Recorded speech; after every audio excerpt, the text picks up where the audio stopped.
The production of this video was made possible by donors to the Orchestration Online Patreon initiative. Please consider adding your support to the creation of free educational internet resources by visiting our Patreon page linked below.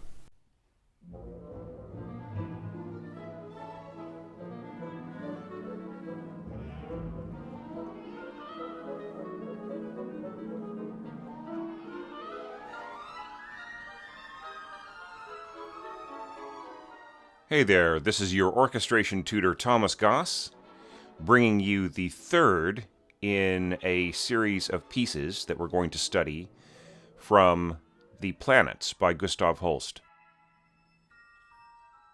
I really consider these to be individual pieces rather than movements. Do you know what I mean? The word movement suggests some kind of series of interrelated pieces. And there are some interrelations between the different pieces in the planets, but they aren't really having that same meaning from an academic sense. Be that as it may, the difference between the word pieces and movements is especially important when we're looking at Mercury, because, as you may know from listening to my Radio New Zealand program, these pieces were originally conceived as pieces for orchestra, along the lines of the Schoenberg 5 pieces for orchestra.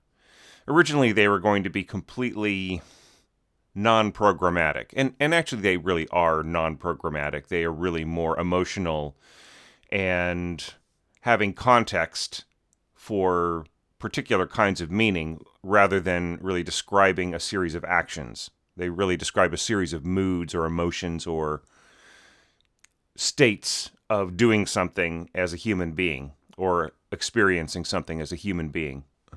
But at around the same time, Holst was becoming more and more fascinated with astrology, and those astrological meanings started to work their way into his pieces until he let them just take over.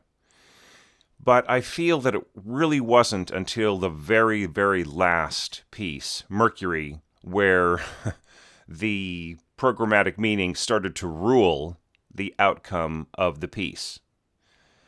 If you see what I mean. In other words, the pieces that he had originally conceived had a very good context in his astrological explorations, but astrology wasn't really ruling the way that his pieces were turning out. They just happened to form themselves very, very well alongside those moods and emotions that he tied to the planets. But Mercury, the winged messenger, we really see that kind of fleet-footed, fearless, soft, bustling energy that goes throughout all this piece that you would expect from more of a god, really, a Greek god, than you would from just a astrological sign or even just something coming out of Holst's head that happened to coincide with the whole idea of Mercury, quicksilver, speed, ingenuity, inspiration, and so on. Anyhow, this came along last in terms of what he worked on, fairly late in the suite, and there are really signs that Holst has reached his limit. Not to say that any of this is tired, but it seems to me that Holst is giving his last best in this, and then after this he's really looking forward to taking a break from the planets and going back to his more pastoral kind of a scoring. It's kind of a sad fact that the planets was such a monstrous work in the scope of Holst's career that everybody just wanted him to write a sequel. You know, what are you going to write next? The galaxies, the stars, the universe? And he would always just shake his head and just say there is no Planets 2, or just change the subject or something. He was actually a very shy, very quiet, unassuming person, and he did still have some very strong beliefs and opinions, and there's really not time to get into them now. But this was a one-off, and nobody could really understand that. They wanted all of his works to be of the same character as this, whereas at heart he was amongst the English pastoralist school of composing, along with Granger and Vaughan Williams and so on. So let's look at the orchestra to start off with, as we usually do in these lectures. We are going back somewhat to the orchestra of Mars, but in a much calmer way. Notice, anytime you see celesta throughout this suite, it really is a clue that the scope of the sound is going to be a lot more delicate, a lot more subtle, because the celesta really cannot compete with massive blasting instruments. And we can see that right away if we look at the brass. 4 horns in F, not the 6 very subtle horns of Venus, but just 4 horns. 2 trumpets in C, and that is it for the brass. There are timpani, and the timpani usually add just little accents here and there, rather than really dominating anything. Then glockenspiel, celesta, and that is it for the percussion. And then, of course, the obligatory 2 harps. So this really speaks more to what the scope of the orchestration is going to be like, because if we look back at the winds, they are just like Mars. 2 piccolos and 2 flutes, 2 oboes, English horn, and bass oboe. But there is a difference here in the clarinets. And I should mention really quickly 3 bassoons and double bassoon, contrabassoon. There is a difference here in the clarinets, and this will open up the door to a whole discussion about what the harmonic context of this piece is. And I'm not going to get into it too much. There are some great lectures on this, I think, on YouTube. There are 1 or 2 people who have gone into this in detail, so I'm not even going to bother, but I am going to just mention the broader points as they relate to the orchestration. And here's one of those places where it really does relate to the orchestration. For instance, here, 2 clarinets in A, 3rd clarinet in B flat, and of course bass clarinet in B flat, because there really is no A broadly available. I have said in the past that there is no A bass clarinet, and that is not really true. There are a few out there, but not enough to really justify scoring bass clarinet in A in the modern era, and Holst would have been aware of that by the time this piece was written. Okay, so what is going on here? 2 clarinets in A, 3rd clarinet in B flat. Well, all we have to do is just look at the harps. The harps are scored in 2 different keys, B flat for harp 1 and A for harp 2. And if we look at the 1st and 2nd violins, and then the violas and cellos, we see this same pattern repeating. B flat for the firsts, A for the seconds, B flat for the violas, A for the cello. So what is going on here? Well, it reminds me a little bit of some of those birds that we see who are very, very adept at grabbing insects right out of the air. There's a bird here in New Zealand called the fantail, and that fanned tail that it's got allows it to change directions mid-air just on a split second and go all over the place with its flying. And that's what I think is happening here in terms of the imagery. Once again, the whole image of Mercury, the winged messenger, being able to go through any interstellar chaos to deliver its message back and forth to the other planets, or whatever the astrological significance is. I am not an astrologer. I really have no big interest in that, but I am interested in the symbology to a degree that Holst is trying to use. And it's not really programmatic, but it really is descriptive of motion, which is something that you don't necessarily get that much in the rest of the planets. It is there to a little degree, but this is really where it's at its height. And if you look at the way that the parts are written, let's pick an instrument that is scored without a key signature, the bassoons. First bassoon part here. It gives it away right in the first bar. We have a B-flat 6/4 chord arpeggiated, followed by the reverse going down of a 6/3 E major chord. So we're going back and forth between the sense of flats and sharps. Another way that we can see what's going on here is to look at these parts here. So the first violins are playing a B-flat tetrachord. So if you don't know what a tetrachord is, it is a little four-note group that is composed of two whole steps ending with a half step. So here we have the two whole steps, B flat to C, C to D, and then the half step of D to E flat. Now, this B flat tetrachord is joined by an E tetrachord.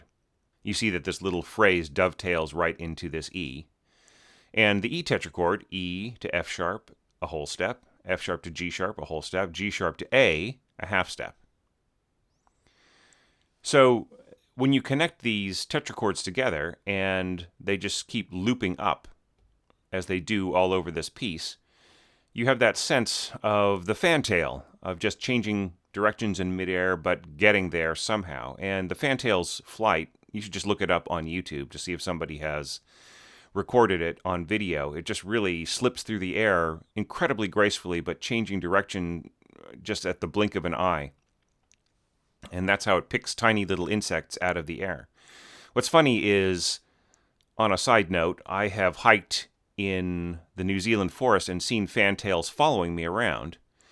And they'll follow humans around and be very friendly to them because us unsuspecting humans are actually attracting a small crowd of tiny, nearly invisible insects that the fantails can feed on. So they're very happy to see us go by. And they have personalities and can be cheeky little rascals.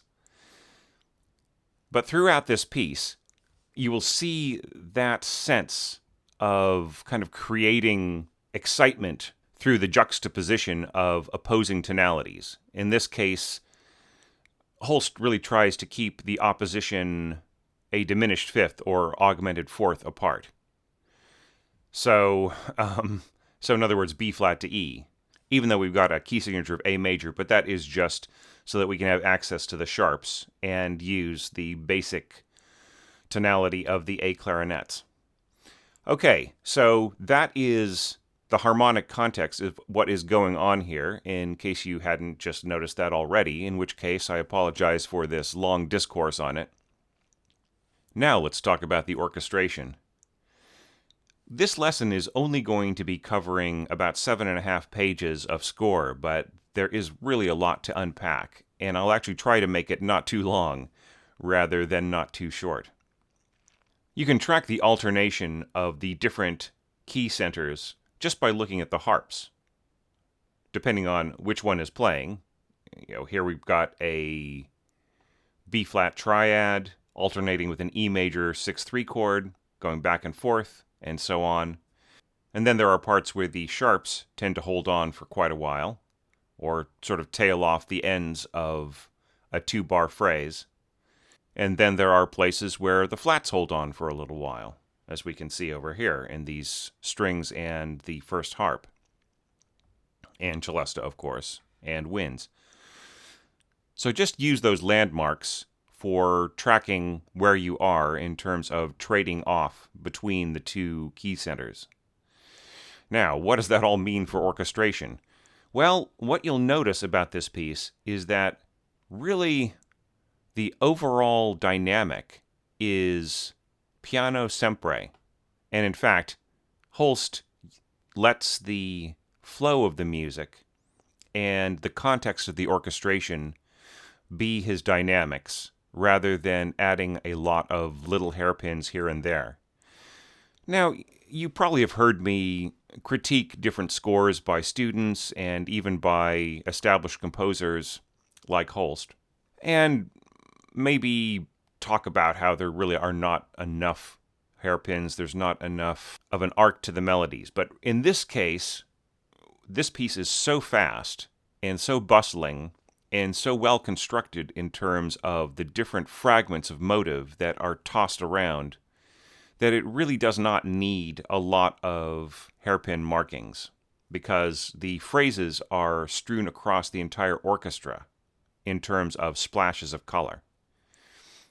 Having said all that, it really is that disjointed structure that makes this a piece that heavily depends on the conductor's leadership, because otherwise everything would fall apart This piece is just barely stitched together. There are little bits and fragments of parts. If you were to actually look at the different parts of the orchestral instruments, you would just see a bunch of fragments in a row. A couple of bars here, a few bars of rest there, and then a tiny little fragment of motive there, and so on. I'm going to mention one little thing about the bass oboe here, and that is that there really weren't a lot of cues in Mars telling the other players to cover the bass oboe part in case they could not get a bass oboist. But in a piece as light as this, where the bass oboe part is pretty critical, then it's essential that that voice does not get left out or just assumed to be taken over by other voices that it's doubling in the orchestra. Here, just about every bass oboe note is covered by another instrument in the case that there is no bass oboist available, right? So these little mini notes are assigned to different players who can not really emulate the sound of the bass oboe, but at least cover its general range and mood as the piece goes along. So the first bassoonist here can easily provide that bass to the other double reed instruments and playing these little rhythms here. And this little bit of motive here can be covered by the English horn with no problem. It'll have the same essential sound. Same thing here. So watch for those little mini notes. That's the meaning of them, and it's always marked bass oboe. And that is just another indication of how this is a bit like Mozart in a way. Not to say stylistically, but rather structurally, in the way that if you take one little element out of Mozart, then the entire castle falls apart. And that is true here. Every single element is extremely essential because it's just been stripped bare so that it can have the lightest sound possible. Now, let's really talk about the scoring in the sense of what the instruments are doing. Notice that there is a lot of doubling throughout. The strings are muted for almost the entire piece, except for a part in the middle, which we'll get to in the next lecture on Mercury. But we've got doublings in the bassoons, and you can really feel that quality of bassoon and then clarinet and so on shining through the doublings with the strings, and it's very easy for them to because the muted tone of the strings subtracts a little bit of the resonance of the violins. Once again, I'll say this until everybody starts listening. The mute is not a way to quieten your string section, but it's a way of changing its timbre. Now, in the course of changing the timbre, you may get a slightly quieter effect, but the purpose of the mute is not to make things quieter. However, in this case, having erased a certain spectrum of the frequency of each instrument, the tone of the winds can come through a whole lot better. And some of these doublings are just wherever the instrument can go. Bassoons, clarinets, flutes, back to clarinets, and so on. Notice, once again, the B-flat clarinet taking the flat side of the equation and the A clarinet taking the sharp side. Trading back and forth, going on, and all of this doubled all the way through until we get to here. And this is really the first solo.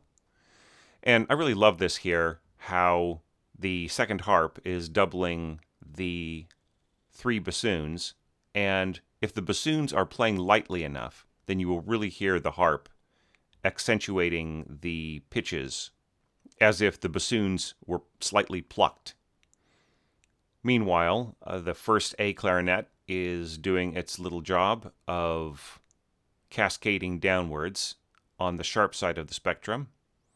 Then you get this wonderful sweep up through the upper winds, going from bass oboe to second oboe, first oboe, second and first flute, and all the way up to the piccolos. Now, once it hits this top note here, this high B flat, the celesta comes in, and also the first harp being played very, very high. And it has this beautiful jingly character that isn't cloying at all. There are one or two parts where Holst uses celesta or glockenspiel in a kind of a cloying way. And it's something that at the time probably sounded pretty cool, but has not really aged too well in the onslaught of other composers picking up on the idea and kind of driving it into the ground till we're all kind of sick of hearing that style of very lightly played jolly winds with a little jingly bell above it. But in this case, I find it extremely fresh and endearing. Really, this is our imp, our dear fair-haired boy, Mercury, just flitting around and kind of doing his crazy business and enjoying himself. That's what I get from this too, is that there is a lot of joy in this music. And perhaps relief, maybe the context of Holst just really wanting to get the job done now. As the first piccolo cascades its way down and then gives way to the flutes, we see the accompaniment first of the oboes and English horn, which, as I've said before, there is a relationship between piccolo and oboe that has to do with the extremely high overtones of the oboe complementing what is going on in the piccolo. And you can hear that here. It gives it just this extra shine, which is brought out by celesta and the first harp. Then as the flutes pick up the whole idea and cascade downward, it becomes a question of clarinets and the second flute complementing the harmony on its way down and continuing on through the harps. Notice trading off to the sharp harp from the flat harp. Turning the page, we see that oboe picks up that cascade, and it is complemented just by other members of the oboe family. With the celesta now, instead of just playing single notes, is cascading downward along with the oboes, and I find that also to be effective in accentuating the overtones of the oboe. With a little bit of help from the strings, the syncopation of quarter notes versus 6/8 time is going to be something that you'll see a lot more in this entire piece as well. Then the final bit of cascade is just taken over by bassoons accompanying the first A clarinet. Now, I really love this bustling part right in here. The dutton, dutton, dutton, dutton, dutton, dutton. Once again, using that syncopation of twos against threes. And this really reminds me of kind of squabbling. Here we're getting more programmatic than we are evocative of emotion or mood. And then we're going right back to that same B-flat tetrachord plus E tetrachord plus B-flat tetrachord an octave higher, and then an octave higher than the previous E tetrachord, and so on, with the strings joining in on this bustling.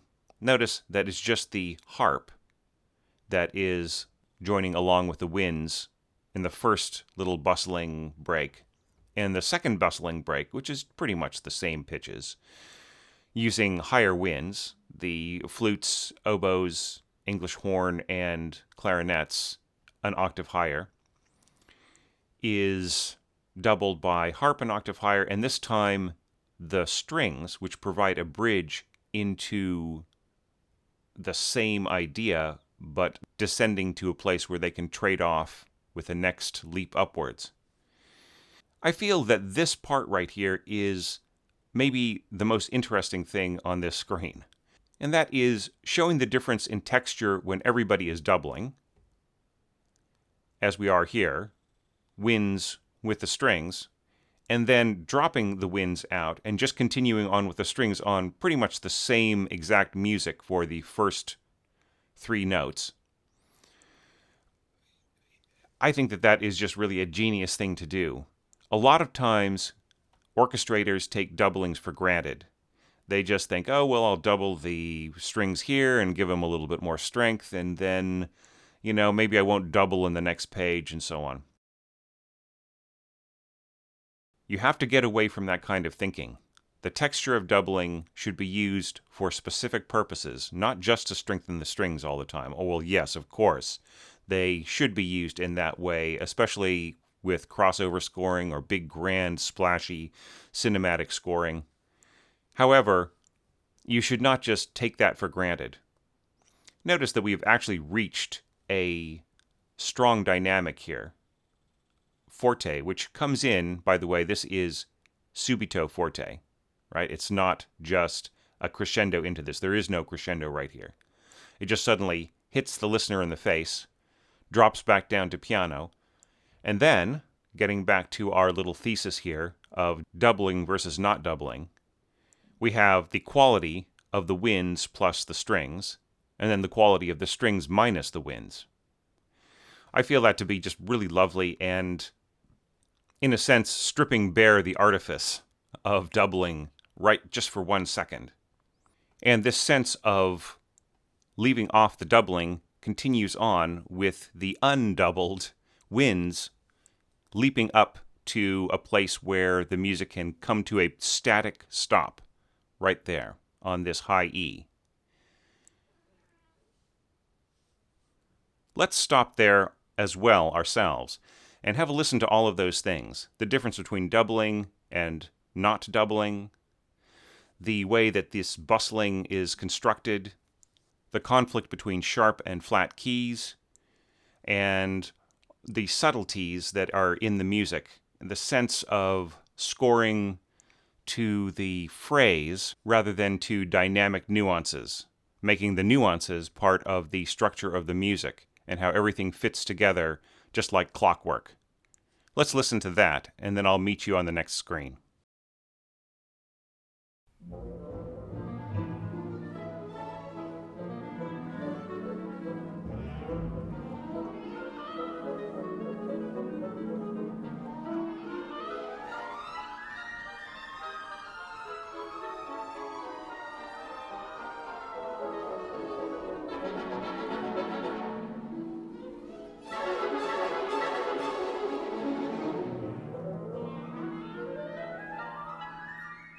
After the winds took the music to such heights, all the way up to that high E in the piccolo, the first violins came in with, of course, still muted, harmonics. Now, notice the way that the harmonics are being marked here. This is sort of an older publishing style of just marking the first note and then tying it to a note that is unmarked.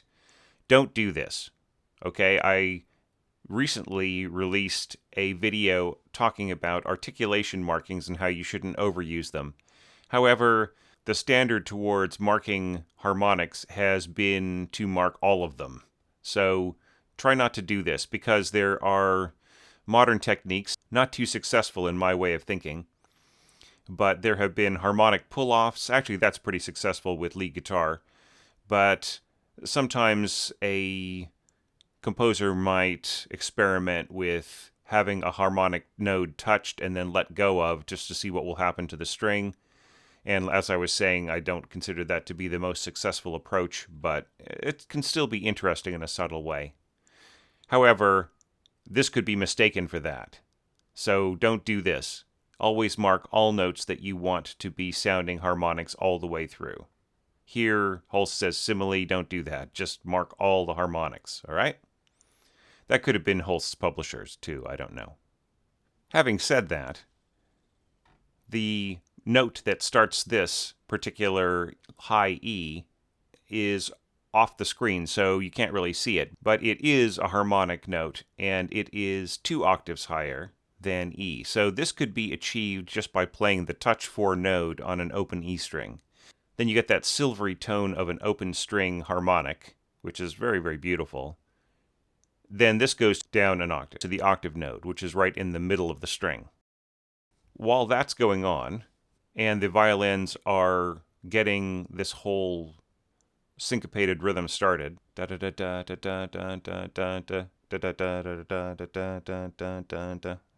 so on, the jangly instruments are going to get one last little hurrah. Notice that glockenspiel and celesta have exactly the same pitches. However, since celesta is played an octave higher than written, and glockenspiel 2 octaves higher than written, these are actually an octave apart. And they can be played with great charm if they're not too loud. If it's a little forced here, then it just really sounds kind of clangy and irritating. But if the players are in sync and just play very subtly, then it can be quite charming. Matching very well how the harps play a little bit behind the beat here, and then we have one last little statement of the last 2 chords, alternating between a G minor chord and an E major chord. Once again, flats versus sharps. As we have this little drone of an E going on and on and on and on and on. Now that sets up the next idea. Dun dun dun dun dun dun dun dun bum bum bum bum. All right. This has more of the same sense of shifting tonalities, but let's not get too much into that whole harmony thing because I think it's taking away time. I could be talking about the orchestration. So the first statement of this new idea starts off with the oboe family, and I just really love how the clarinets and bass clarinet react as it gets to the bottom. Now notice that there is doubling in the strings of da-da-da-da-dum, that real exciting kind of attack. But how are things being doubled by the winds themselves? Well, the first A clarinet is going to be doubling the 2 oboes, and bass oboe is going to be doubled by the B-flat clarinet. So that part is covered, which is why there is no little tiny micro notes on, say, the first bassoon part to cover the bass oboe. It really isn't needed. There is enough doubling there. Then, of course, the second clarinet takes the middle voice, E being the same note as this C sharp here, and the same note as this written G sharp, also sounding C sharp in the English horn. So everything is all covered as this little triad da-da-da-da-dum idea. As things continue, still with the little drone of those high harmonics on the first violins, we have the same idea played with, this time by piccolo and clarinets. Now, you kind of go from shine to sheen, okay, when you double up piccolos as part of a chord with clarinets. I feel that there's more of a sheen than a shine to it. I know that there's words really kind of mean the same thing, but the quality is just so different because the clarinets bring out different overtones than the oboes. A kind of a cooler, but almost more icy sort of overtone, especially since clarinets are played without vibrato. Anyhow, that doesn't really matter with the music going this fast, but it still has a quite different quality, which is worth listening to.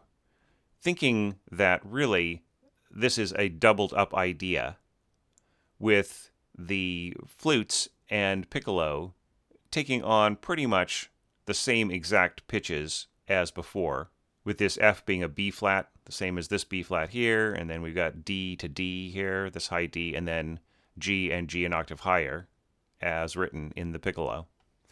So same exact pitches played by the flutes, but the A clarinet is doubling things from below, and it is playing the same music at the same pitch as the previous entrance by the oboe. So you get this very I don't think of it as rough, but I think of it as sort of rustic. There's something kind of rustic and chirpy about the way that this particular texture is set up in the statement.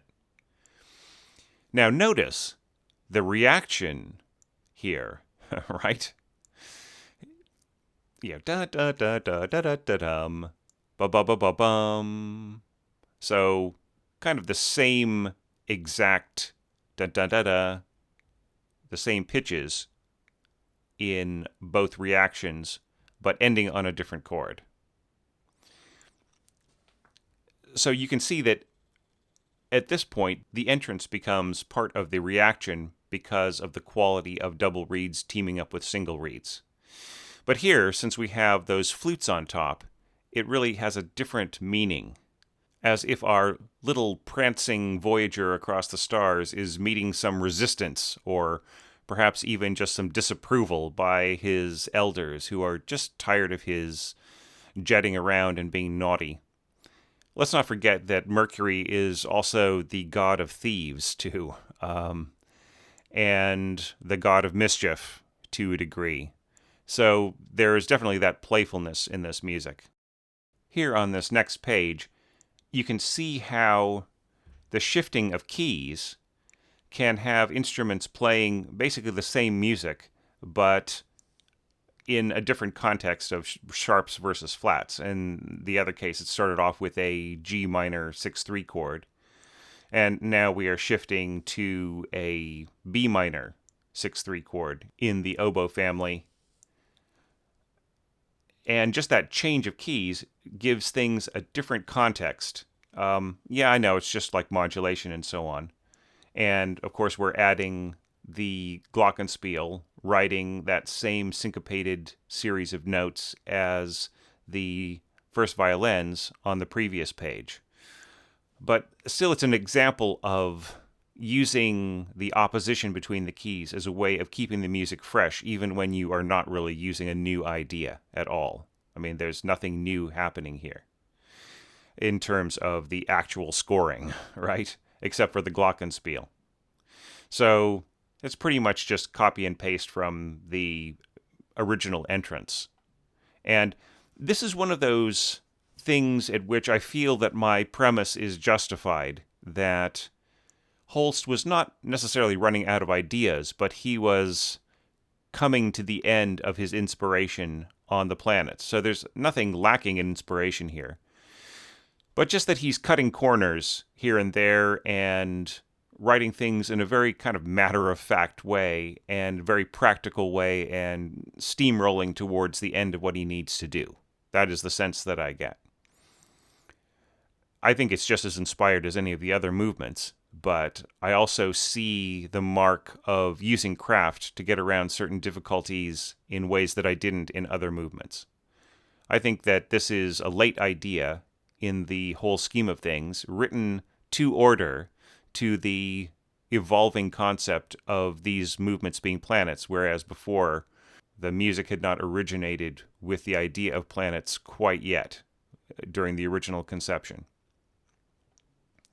All right, let's move on to the orchestration and away from the music history.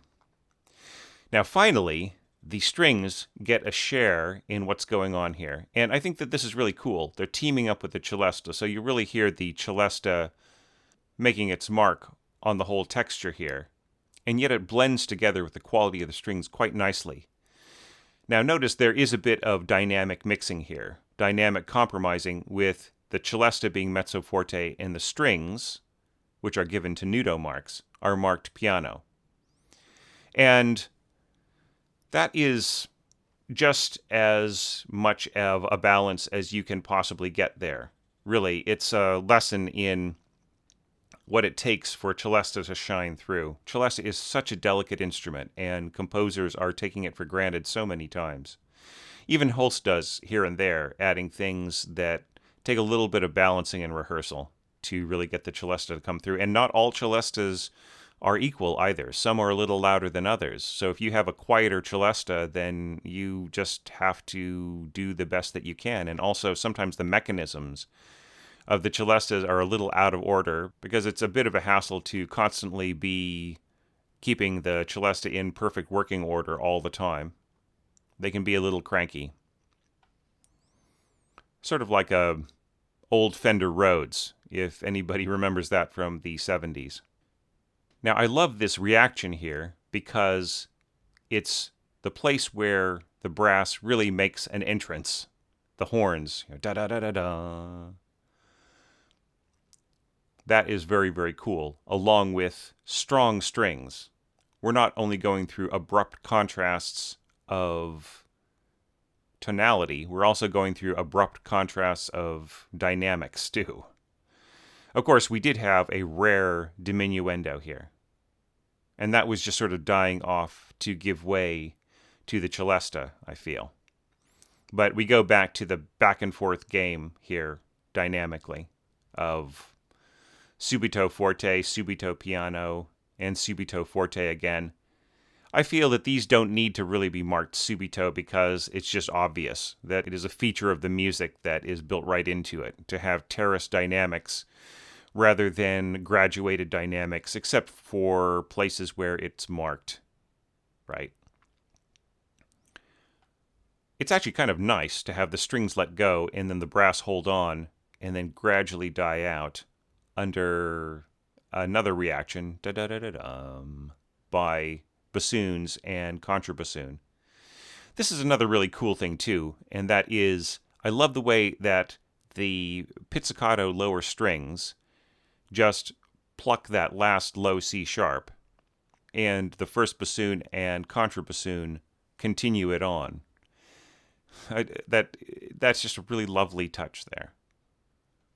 And of course, the sense of a sustained note is let go of because the instruments are going back and forth, and so on. One last little thing about this page is as the strings kind of take over the reaction, they start going back and forth, getting out of the whole idea of the 6/8 and going and turning really into a 3/4. And this reminds me a lot of another piece of Holst's from around that time, the St. Paul Suite, which was actually written for a student string orchestra. And there is a lot of that happening in one of the movements, going back and forth between the idea of 2 groups of 3 and 3 groups of 2. So I recommend that as supplemental listening, and maybe I'll put that on the Planets playlist. But for now, let's bring this slightly shorter lecture to a close by listening to the music that we talked about. The way that the reactions jump back and forth, dynamically, texturally, the way that the horns enter here, sort of like barking.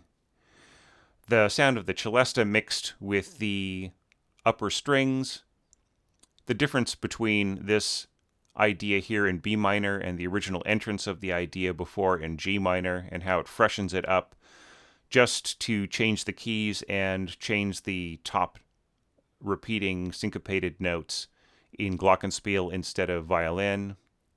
So listen for all of those things, and I will see you in about 10 days on Patreon, maybe a couple of weeks on YouTube, for the next lecture covering the next section of Mercury, the Winged Messenger.